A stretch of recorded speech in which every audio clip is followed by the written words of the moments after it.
حضرت عبداللہ بن مسعود رضی اللہ عنہ سے مروی ہے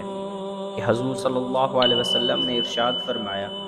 کہ جنت میں سب سے آخر میں داخل ہونے والے شخص کا حال یہ ہوگا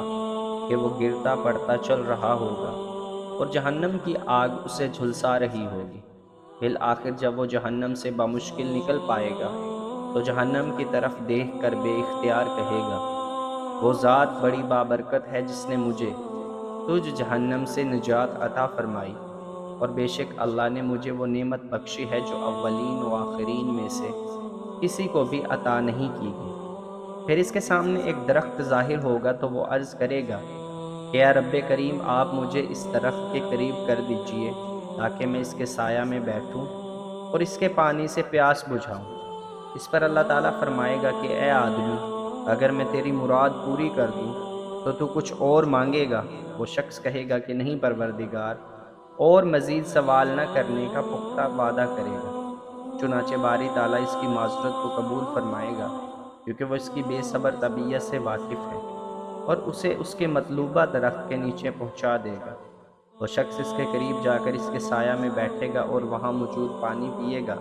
پھر اس کے سامنے دوسرا درخت لایا جائے گا جو پہلے درخت سے اور اچھا ہوگا،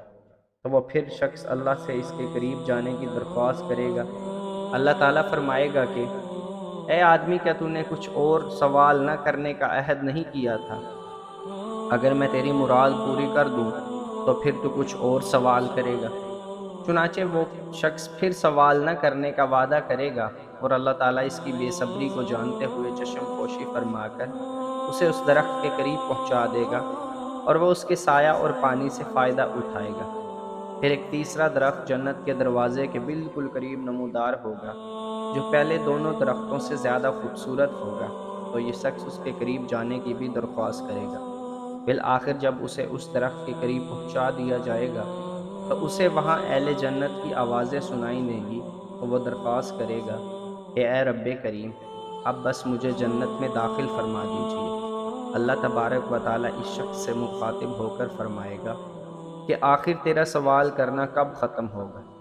کیا تو اس بات پر راضی نہیں کہ میں تجھے دنیا کی دگنی جنت عطا کروں؟ تو وہ شخص حیرت زدہ ہو کر کہے گا کہ اے رب کریم، آپ رب العالمین ہو کر مجھ سے مذاق کرتے ہیں۔ اتنی روایت بیان کر کے اس حدیث کے راوی عبداللہ بن مسعود رضی اللہ عنہ ہنسنے لگے اور حاضرین سے فرمایا کہ مجھ سے نہیں پوچھتے کہ میں کیوں ہنس رہا ہوں۔ چنانچہ حاضرین نے یہی سوال آپ سے کیا تو آپ نے فرمایا کہ اسی طرح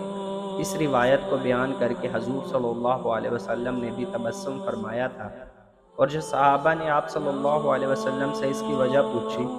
تو آپ صلی اللہ علیہ وسلم نے فرمایا کہ میں رب العالمین کے ہنسنے کی وجہ سے ہنس رہا ہوں، کیونکہ جب وہ بندہ یہ عرض کرے گا کہ رب العالمین، آپ رب العالمین ہو کر مجھ سے مذاق کر رہے ہیں، تو اللہ تعالیٰ فرمائے گا کہ میں تجھ سے مذاق نہیں کر رہا، بلکہ میں جس چیز کو چاہوں اس کو پورا کرنے پر قادر ہوں۔ اللہ تعالیٰ کے ہنسنے کا مطلب اس کا راضی اور خوش ہونا ہے۔ اللہ تعالیٰ ہم سب کو